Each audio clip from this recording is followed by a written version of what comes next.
다음에 이제 비교 판단. 우리가 일을 하다 보면 어떤 조건에 따라서 일을 해야 되는 경우가 갈라져서 일하는 경우가 있어요. 그래서 반드시 이 마름모 안에 여기에 오는 거는 조건식이라고 해요. 조건식. 조건을 따져야 돼. 조건. 그래서 조건은 항상 결과가 뭐예요? 참 아니면 거짓이에요.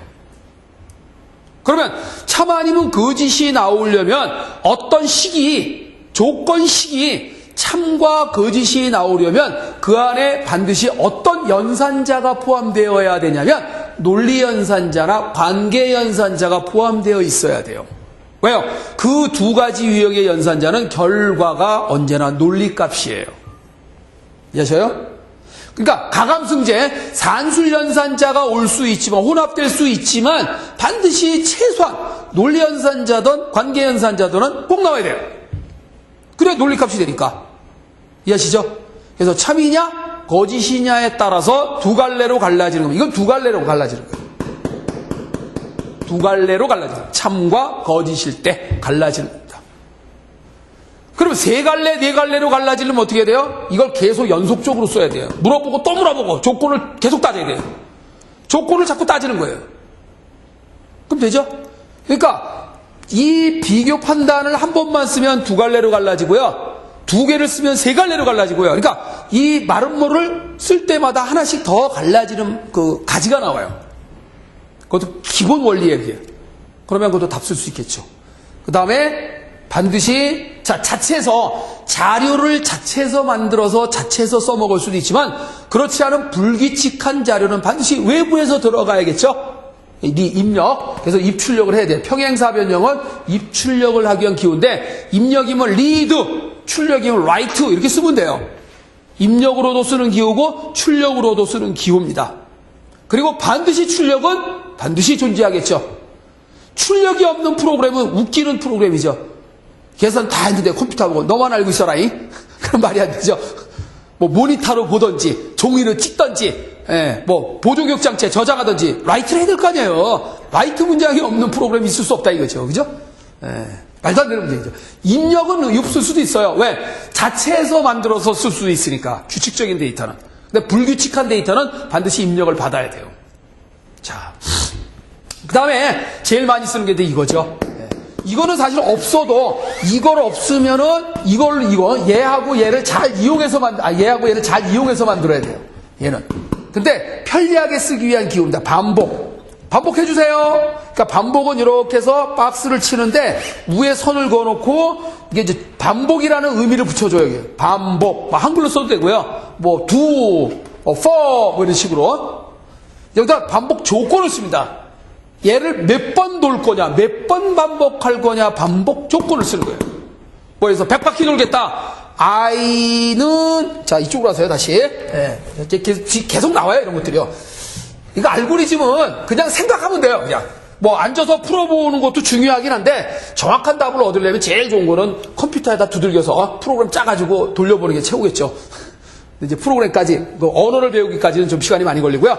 나중에 이제 기회가 되시면, 저희 이제 그 학원 측에서는 제가, 시언어 같은 경우로, 뭐 이제, 원래 시언어는 제어 쪽에 관련된 걸 하긴 아주 안성맞춤이긴 한데, 자료를 처리하기 위해서도 시언어로도 많이 짜요. 그래서 시언어 같은 경우도 이제, 이렇게 주기적으로 강의를 해서, 우리가 실제로 내가 재미나는 알고리즘을 한번 시언어로 짜보자. 시언어. 자바로 짤 수도 있고, C샵으로 짤 수 있고, 비주얼 베이직 단넷으로 짤 수도 있고, 시언어로 짤 수 있고, 뭐 여러 가지 짤 수 있는데, 그래도 아직까지는 무난히 잘 쓰고 있는 그런 아주 좋은 언어 중에 하나입니다. 시언어가.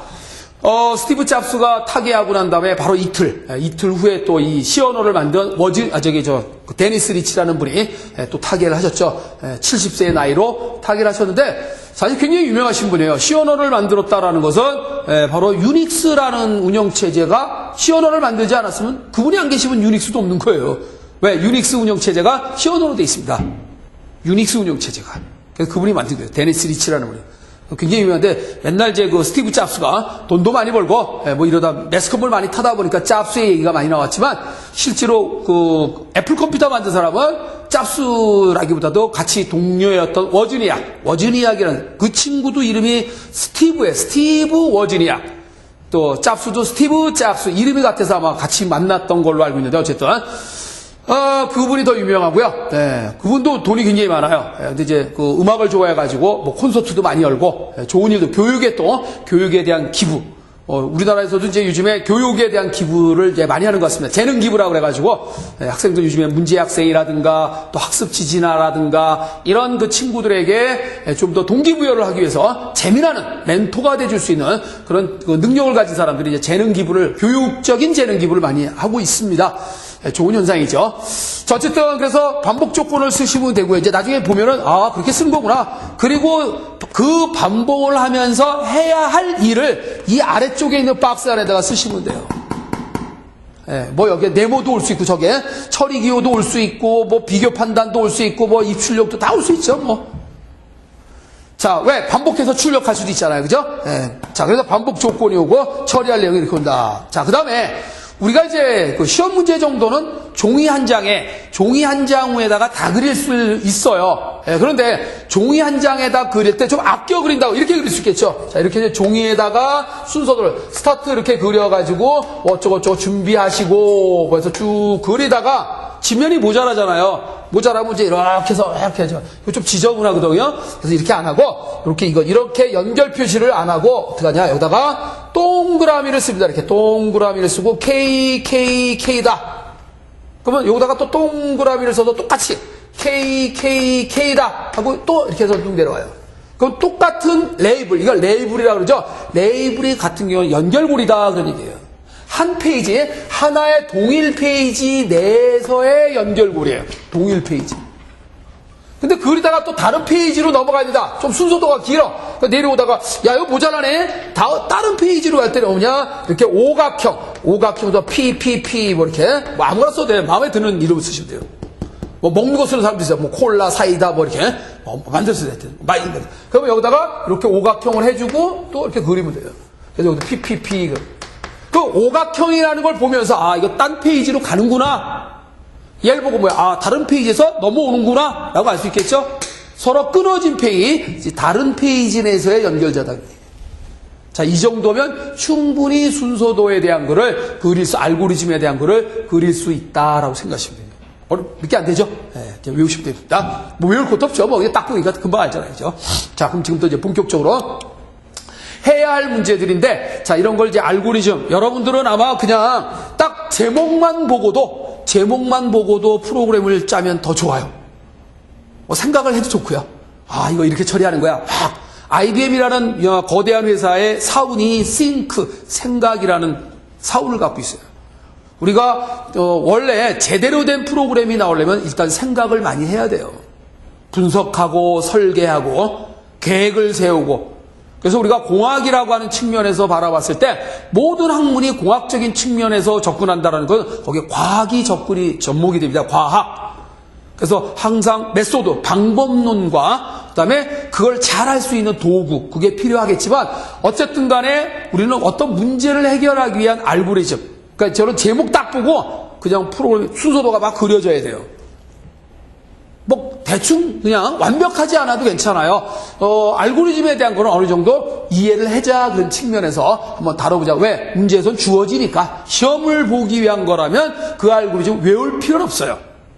주어지니까. 자, 그러면 이렇게 해서 조금 전에 설명드렸던 아까 이제 2차원 배열의 아까 마방진이라든가 달팽이 문제는 조금 어렵지만 그냥 풀어보도록 하겠습니다. 이렇게 풀어가는 방법을 제가 잘 설명을 드리면 논리적으로 푸시면 돼요. 수학적으로 푸는 게 아니에요. 논리적으로 푸시면 돼요. 그래서 굉장히 쉬워요. 자, 그래서 28개를 제가 소개를 드렸고요. 자, 그러면 일단 윤년, 평년, 판단, 알고리즘을 한번 해보겠습니다. 우리가 살아오면서 이미 기원전 몇천 년 전에 지금 우리가 쓰고 있는 달력을 누가 만들었느냐? 달력 누가 만들었어요? 원조가 시저, 율리우스 시저입니다. 우리 한글 세종대왕께서 만드셨듯이 시저가 정치가지만 정치가요, 철학자요, 천문학자요, 아주 대단한 천재입니다. 율리우스 시저가. 그래서 율리우스력이에요. 처음에 나온 건. 그래서 그 사람이 그 당시에는 천문학이 뭐 지금처럼 뭐 천체망원경이 있거나 이런 게 없었던 시절이고요. 두루깔 가지고 막 두 눈 갖고 관측을 한 거예요. 두 눈을. 우리 조선시대도 그랬지만. 관측을 딱 했는데 물론 그때는 지구가 가만히 있고 태양이 도는 줄 알았겠죠. 그래서 갈릴레가 지동설 주장했죠. 그래도 지구는 돈다. 처형당했죠. 그래서 까불고 있어. 나중에 이제 천주교에서 사과를 했잖아요. 그죠? 교황청에서 죄송하다. 그땐 과학이 그러니까 옛날에 교황청에 있었던 사람이나 이 교황들은 그래도 지식이 있는 사람이고 똑똑한 사람들이잖아요. 근데 거기까지는 못 넘어갔다는 얘기야. 그러니까. 그래서 어쨌든 그런데 이제 갈릴레이는 이와 같이 지동설을 주장을 해서 아니다. 태양이 가만히 있고 지구가 도는 거다. 까불고 있어. 뭐 이렇게 이제 결국 하여튼 율리우스가 1년의 길이, 즉 1년이라는 건 뭐냐면 태양이 가만히 있는 상태에서 지구가 한 바퀴 뺑 돌아서 제자리에 올 때까지 걸리는 기간. 1년, 1태양력. 그게 365.25였었죠. 율리우스력이. 그러니까 당시에 관측할 정도가 그 정도까지 그래도 정밀하게 쟀다는 얘기. 365일하고 0.25만큼 더 있었다는 얘기죠. 그때. 그게 율리우스력이에요. 그러다 보니까 평균 1년이 365일이다가 0.25일만큼 매년 더 있는데 그걸 모아서 4년 동안 모으면 하루가 되죠. 그래서 4년에 한 번씩 윤년을 집어넣는 거예요. 하루를 더 집어넣는 거죠. 모아서. 왜냐하면 0.25라는 날짜를 넣을 수가 없잖아요. 날짜는 정수형 자료니까.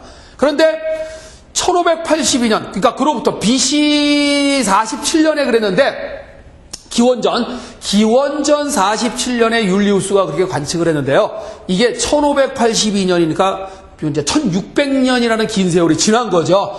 그래서 역시 로마가 주권을 잡고 있었죠. 그래서 로마의 교황이었던 또 그레고리 13세라는 교황이 천문학에 지대한 관심을 갖고 아니다, 틀렸다.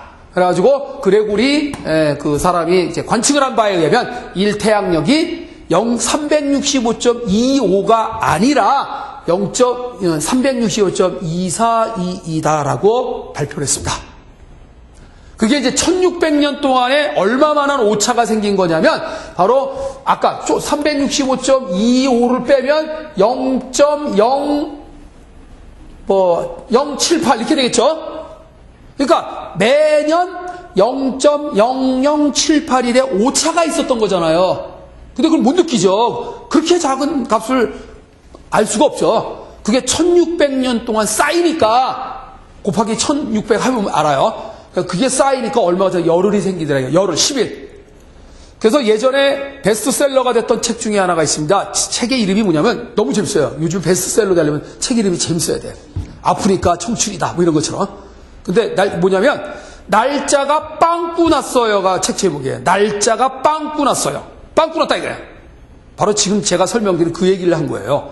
1582년 10월 4일 날 다음 날은 10월 5일이어야겠죠?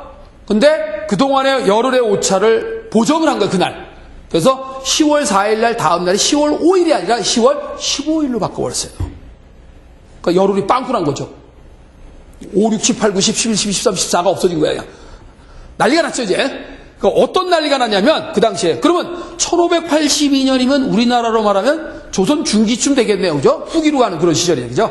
1392년에 조선 건립을 했고, 1492년에 뭐 메이플라워 타고 뭐 이렇게 아메리카 신대륙 발견하고, 그 다음에 1500, 우리 임진왜란은 몇 년이죠? 1000? 어쨌든 비슷해, 그 시절이야, 이거. 임진년에 일어난 거니까요. 그래서 어쨌든 우리나라 조선 중기 정도 된 시절에 바로 난리가 났습니다. 노사 간에 싸움이 났습니다. 자, 월급을 주는데 한 달치를 안 주고 이 열흘치를 빼고 줬어요. 사측에서. 그러니까 노동자는 뭐냐? 야, 한 달치 났으니까 한 달치 주지. 왜 열흘치를 왜 빼냐? 열흘 안 했지 않냐? 내가 뭐 일부러 안 주고 싶어서 안 주냐? 이 달력이 이렇게 된 거니까. 그래서 폭동이 일어났다고 그래요. 그것 때문에. 그래서 그 당시에 쓰지 못하고 좀 이게 차차 연차적으로 이렇게 아마 이제 정리를 해나갔던 것 같습니다. 제가 보기에는. 어쨌든 그런 비하인드 스토리가 있었던 거예요. 자, 그래서 어쨌든 지금은 그래서 이걸 가지고 윤년 평년 판단하는 알고리즘을 짜야 됩니다. 연도를 딱 집어넣으면 이거 윤년이게 평년이게 왜 2월 달에 하루가 더 있는 29일이 되어야 되니까요. 근데 규칙이 아주 이제 지저분해지는데 수학자들은 깔끔한 규칙을 원하잖아요. 그죠? 예, 그래서 룰을 찾는데 0.2 매년 0.241만큼이 남는다. 그래서 이거를 어떻게 좀 정수형 값이 되게 하라. 왜? 정수값이 돼야 그 정수 날짜만큼 늘 거 아니에요. 소수 이하의 날짜 늘 수가 없잖아. 그래서 0.242에다 곱하기 1년, 2년, 3년, 4년, 5년, 6년 막 계속 곱해보니까 400년을 곱하니까 딱 떨어지는 정수가 나오더라는 얘기예요. 완벽하진 않아도. 예, 그래도 가장 정수에 근사한 답이 나오는 게 가장 앞서는 게 400년입니다. 400을 곱해보니까 얼마냐면 97이 나와요. 거의 97. 이 말은 뭐죠? 400년 동안에 97일을 더 넣어야 된다 이거죠? 400년 동안에 97일을 더 넣어야 돼요. 왜? 이만큼을 400년 동안 모아놓은 거니까. 근데 이게 골고루 넣어야 되잖아, 97일을. 한꺼번에 몰아서, 올해는 1년이 365일인데, 내년에는 400며칠, 이거 짜증나죠? 예. 가끔 이제 야금야금씩 넣어야 돼요. 그래서 지금도 야금야금씩 넣고 하는 게 바로 뭐 하는지 아세요? 윤초시라고 들어보셨어요? 윤초시. 그러면 뭐냐면, 이 천체가 움직일 때, 아까 조금 전에 그런 약간의 오차 때문에 시계를, 이제 천문학에서, 천문대에서 뭐라고 하냐면, 대한민국의 시민 여러분, 오늘 시간을 1초 땡겨주세요. 1초 늦춰주세요. 에이, 서민들은 그거 안 해도 되죠. 1초가 빠르고 늦고 뭔 상관이야. 천문학에서는 엄청난 시간이죠. 그러니까 안 해요. 그래서 신문에 공부를 합니다. 오늘 10월 며칠 날 몇 시를 기준으로 해서 1초를 땡기겠습니다. 그걸 윤초시라고 그래요. 약간의 오차 때문에 딱 떨어지는 97일이 아니거든요. 그때 이제 밸런스를 맞추는 얘기예요. 수학자들이 이런 걸 되게 좋아해요, 그냥. 규칙을 찾아서 그 규칙대로 움직여야 되니까. 그래서 400년 동안에 97일을 넣는 알고리즘이 바로 윤년평년 판단 알고리즘이다. 그러면 400년 동안에 97개를 걸러내는 방법을 알고리즘을 한번 생각을 여러분들 하실 수 있어요. 일단 볼게요. 400년 동안에 4의 배수 몇 개예요? 100개죠. 네. 내가 원하는 거 97개입니다. 100개인데 그 중에 몇 개가 빠져야 돼요? 3개가 빠져야 되죠. 3개를 어떻게 뺄까? 그랬더니 그 중에서 바로 100의 배수. 그러면 400년 동안에 100의 배수 몇 개예요? 4개잖아. 이 3개였으면 참 좋은데 4개란 말이야. 그러니까 4개 일단 빼. 다시 하나를 더 집어내겠죠, 이제. 바로 그겁니다. 4의 배수에서 100의 배수를 빼요. 그럼 하나 도로 집어내는데 그게 바로 400년을 주기로 한 게 하나니까 400의 배수를 도로 집어넣은 거예요. 그럼 되죠? 간단하잖아, 그죠? 다시 400년 동안에 97이라는 윤년을 집어넣으려면 당연한 거죠. 4의 배수를 취한 다음에 그 중에서 100의 배수는 도로 반납. 그러다 보니까 하나가 모자라. 그래서 도로 뺏었어. 400의 배수는 도로 뺏은 거예요. 아셔요? 그래서 우리 이제 초등학교 때 그렇게 이제 그냥 주먹구식으로 배웠는데 이런 거 원리를 설명해줘도 이해가 안 되지. 초등학생들은. 그죠? 우리는 이제 성인이니까 이걸 이해하는 거예요. 딱 머릿속에 들어오잖아요. 그죠? 그래서 바로 이제 97개를 만드는 400년의 주기로 97개씩 넣는 방법이다라고 보시면 돼요. 이것이 윤년 평년 판단 알고리즘이다. 평년은 365일이 되고 윤년에 하루 더 집어넣은 365일로 하면 되는데 윤년 하루가 더 있는 97번의 윤년을 넣는 방법은 400년 동안에 4의 배수는 넣고 100개, 100의 배수는 빼고 4개, 다시 400의 배수는 도로 집어넣으면 97개가 되죠? 이거를 이제 알고리즘으로 표현한 겁니다. 이걸 이제 써보니까 400년 동안에 303개가 평년이고요. 97개가 윤년이에요. 그러니까 여기에 있는 이 숫자들의 알고리즘을 찾아낸 거예요. 이 숫자가 어때요? 이 숫자들. 4의 배수죠. 근데 4의 배수 중에 뭐예요? 100의 배수가 빠졌죠. 그 100의 배수 중에서는 뭐는 집어넣었어요? 400의 배수는 여기로 왔죠? 사실 여기 와야 되는데 400에서 1도로 뺏었어요. 그래서 이게 97개가 이거를 논리적으로 표현하는 게 바로 뭐냐? 다시 윤년 조건이 뭐죠? 4의 배수이지만 100의 배수가 아니어야 돼요. 그죠? 4의 배수이지만 100의 배수는 아니어야 돼. 이거잖아, 그죠? 또는 400의 배수여야 되겠죠. 또는, 그죠?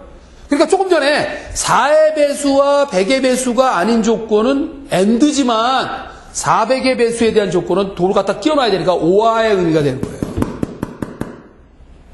이걸 이건 이해하셨죠? 네.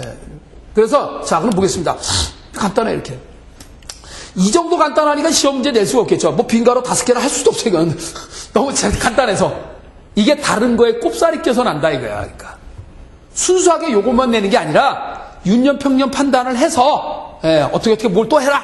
이런 것들. 복합적으로 내요. 그러니까 아까 정렬은 옛날에 그냥 단독적으로 냈는데, 다른 문제에 묻어서 정렬의 의미가 들어가요. 그럼 조금 길어지죠, 이제. 요즘 이제 그렇게 내는 추세예요. 복합적으로 냅니다. 2가지를 또는 3가지를 한꺼번에 보는 거야. 자, 여기 딱 스타트.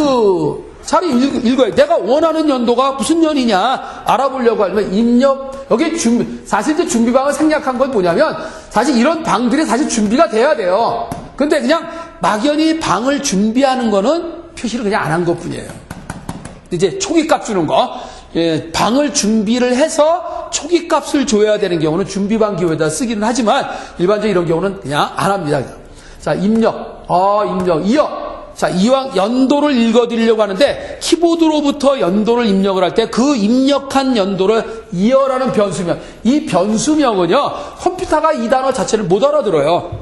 사용자가 이 알기 쉽게 하려고 가독성을 높이려고 의미 있는 단어를 쓴 것 뿐이지 컴퓨터가 알아듣는 단어는 아닙니다. 그냥 알파벳의 의미밖에 기억을 못해요, 걔네들은. YEAR이라는 명칭을 가진 방에다가 연도를 집어넣는 거예요. 자, 오늘 2012년이다. 2012년 숫자가 여기 들어가는 거예요, 이제. 요 명령에 의해서 이게 수행이 되면 YEAR에 키보드로부터 친 2012, 2010이라는 숫자가 여기 들어가요. 기억 장소에. 그래서 조금 전에 뭐냐면 4로 나눠봐야 돼. 4의 배수냐라는 의미는 어떤 알고리즘이냐면 4의 배수인지 아닌지를 물어보면 나머지를 구해봐야겠죠. 그 4로 나눈 나머지가 0이냐 1이냐 2냐 3 물론 4가지예요. 그죠? 0, 1, 2, 3이 나오는데 요 4개 중에서 0만 4로 나눠지는 경우고 나머지는 4로 안 나눠지는 거죠. 이게 4의 배수예요. 나머지 값이 0인 경우는 4의 배수지만 나머지가 0이 아니면 4의 배수가 아니에요. 그래서 일단 나머지 완전 콩글리시로 써놨어요. 가끔 영어 단어가 이상하게 발음이 안 되고 단어가 없다 그러면 콩글리시라고 보시면 돼요. 나머지완은 뭐냐면 연도를 4로 나눈 이 MOD가 나머지를 구해주세요라는 기호입니다. 나머지. 만약에 이거는 이제 알려줘요. 이거 MOD가 나머지를 구하기 위한 기능이다 라고 알려줍니다. 그럼 만약에 MOD를 이용하지 않고 다른 방법으로 나머지 구하는 방법이 있어요. 근데 그것도 알아야 됩니다. 어쨌든 나머지의 개념이 중요한 겁니다. 다시 해석할게요. 연도를, 즉 방금 입력받은 YAR이 가진 값을 4로 나눈 나머지를 구해서 할당 얘한테 주는 거예요. 그럼 얘는 0 아니면 1 아니면 2 아니면 3을 갖고 있겠죠? 그 다음에 두 번째는 나머지 2. 다른 변수예요. 명칭이 다르면 다른 변수입니다. 뭘 집어넣었어요? 연도를 100으로 나눈 나머지를 집어넣었죠? 그럼 얘는 뭘 가냐면 0, 1, 2, 3, 4에서 99까지의 값 중에 하나를 갖겠죠? 100으로 나눴으니까. 다음 세 번째, 나머지 3는 이게 차례대라는 거예요. 그럼 이거 순서 바꾸면 안 됩니까? 이런 경우는 서로 아무 관계가 없기 때문에 바꿔도 되죠? 뭐 400으로 먼저 나눠봐도 되고 4로 나눠도 되고 100으로 먼저 해도 상관없습니다. 서로 간에 독립적인 관계를 가진 건 순서의 관계가 없습니다. 왜요? 자, 그래서 역시 나머지 3은 400으로 나눈 나머지를 여기다 보관해요. 얘도 0에서부터 399까지의 값을 갖겠죠? 자, 그러면 이 세 가지의 값을 잘 조화를 해야 됩니다. 얘는 뭐 해야 돼요? 나머지와는 0이어야 되고 얘는 0이 아니어야 되죠?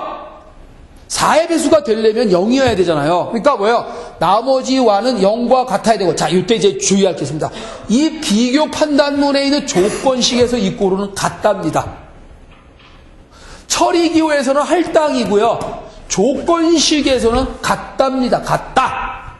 나머지와는 0과 같고, and 나머지 2는 0이 아니다. 그러니까 같지 않다는 측이에요. 작기도 하고 크기도 하다 그런 얘기예요.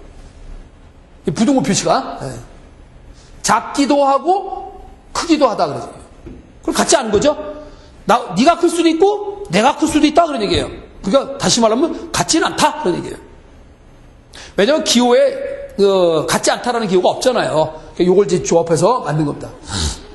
다시 할게요. 나머지 완이 0과 같다. 즉 4의 배수이면서 and 100의 배수가 아니어야 된다 이거죠.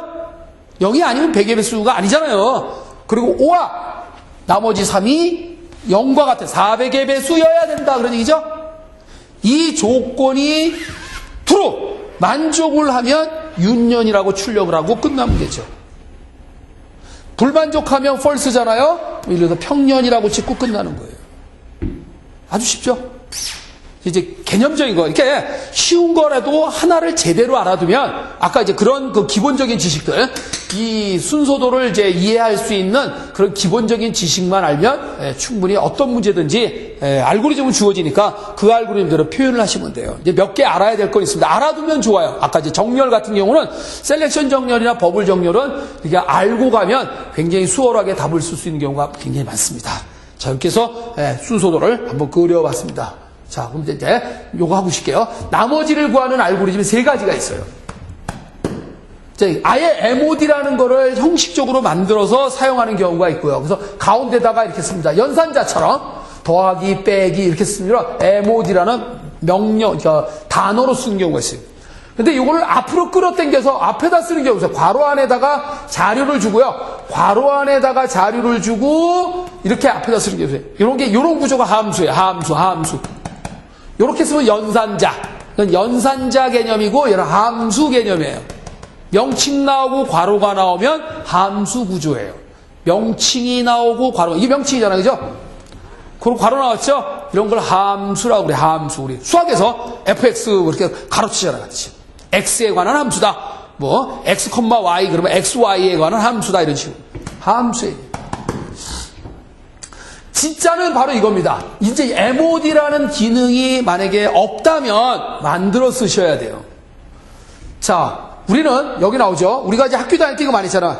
x를 y로 나누면 몫이 나오고 나머지가 나오죠. 이걸 수학적 공식으로 쓰면 뭐예요? x는 몫에다가 y를 곱한 다음에 나머지를 더하는 거죠. 수학적으로. 그럼 우리가 원하는 나머지는 뭐예요? 나머지는 x 마이너스 몫 곱하기 y죠. 그럼 우리가 몫이라는 개념이 뭐냐면 가감승제를 한자로 얘기한 거죠. 가감승제. 그걸 한글로 얘기하면 뭐라 그래요? 가감승제를 한글로. 합, 차, 곱, 몫이지요. 나누는 목적이 뭐예요? 몫을 구하기 위한 게 나누는 거예요. 이해돼요? 곱은 곱빼기가 생기는 거죠. 늘어나는 거고, 나누는 목적은 몫을 구하기 위함이에요. 몫. 그래서 정수끼리 나누면 결과가 몫이 나와요. 아니면 나누어서 소수점 이하를 잘라버리면 그게 몫이거든요. 그러니까 여기잖아요. x를 y로 나누어서 인테자 정수 부분만 취해라 그러니 이게 몫이죠. 거기다 y를 곱하면 되잖아요. 원래 값 x에서 빼주면 나머지 부분만 딱 빠져나오는 거죠. 뭐 상식적인 식이에요. 요것만 알면, 그렇죠? 요 의미를 알면 요거는 만들어낼 수 있어야 돼요. 그러니까 경우에 따라 요 INT라는 거를 안 해주는 경우도 있어요. 어차피 컴퓨터는 이 나누기를 할 때 정수끼리 나누라고 하면 컴퓨터도 알아서 몫의 의미를 구해요. 아, 저놈이 나보고 나누라고 그랬는데 정수형 자료를 줬구나. 알았어? 내가 너한테 몫을 줄게. 그러니까 몫만 줘요. 실수형 자료를 주면 실수값으로 결과가 나오지만 정수 자료를 나누라 그러면 몫의 의미가 됩니다. 말 되죠? 이렇게 따져주시면 돼요. 굉장히 중요한 겁니다, 이게. 요런 게 이제 이걸로 낼 수도 있고, 이걸로 나올 수도 있고, 이걸로 나올 수 있어요. 어쨌든 나머지 구하는 3가지 잘 기억을 해주시라고 그러죠. 그래서 x를 y로 나눈 결과값에 대하여 정수 부분만 취하면 몫의 의미가 된다. 소수야 부분의 값은 나머지에 해당되는 값이다. 그러죠. 이렇게. 네. 그래서 어쨌든 몫을 구해야 돼. 아까 얘기한 이 공식에 맞춰서 몫을 구해야 되니까. 그렇게 어렵지 않은 그런 나머지 구하는 식이다라는 거. 자, 그 다음에 프로그램상에서 반드시 자료를 처리하기 위해서 변수가 나타나게 되는데 자료가 기억되어질 기억장소 변수라고 하죠. 변수는 항상 선언이 되어야 한다. 그리고 변수의 값이 증이 되어야 된다. 그래야 써먹죠. 증이 된 변수의 값을 반드시 사용해야 된다. 이거죠. 써먹으라 이거예요. 사용은 써먹는다 이거야. 변수의 값을 정의하는 것은 L밸류다. L밸류가 되는 거고, 그 다음에 변수의 정의된 값을 반드시 사용해야 한다는 것은 R밸류 자리에 온다. 그런 얘기예요. 써먹는 건 R밸류 자리고요. 증의하는 것은 L밸류 자리예요. 이렇게. 이쪽은 L밸류, 이쪽은 R밸류 이렇게 얘기해요. 이꼴을. 그래서 변수만 오고, L밸류는 변수만 오고요. R밸류는 상수도 올 수 있고, 변수도 올 수 있고, 수식도 올 수 있고, 함수 등이 올 수 있다. 참 쉽죠? 이게 기본이에요. 그러니까 우리가 프로그램 짤 때 가장 기본입니다. 오른쪽에 있는 게 왼쪽 방으로 할당해 주세요. 할당의 개념이라는 거 잘 기억을 해 주시라고 그러죠. 자, 이렇게 해서 처음 건 한번 마무리 짓게요. 좀 잠시 쉬었다가 하겠습니다. 좀 이따 오겠습니다.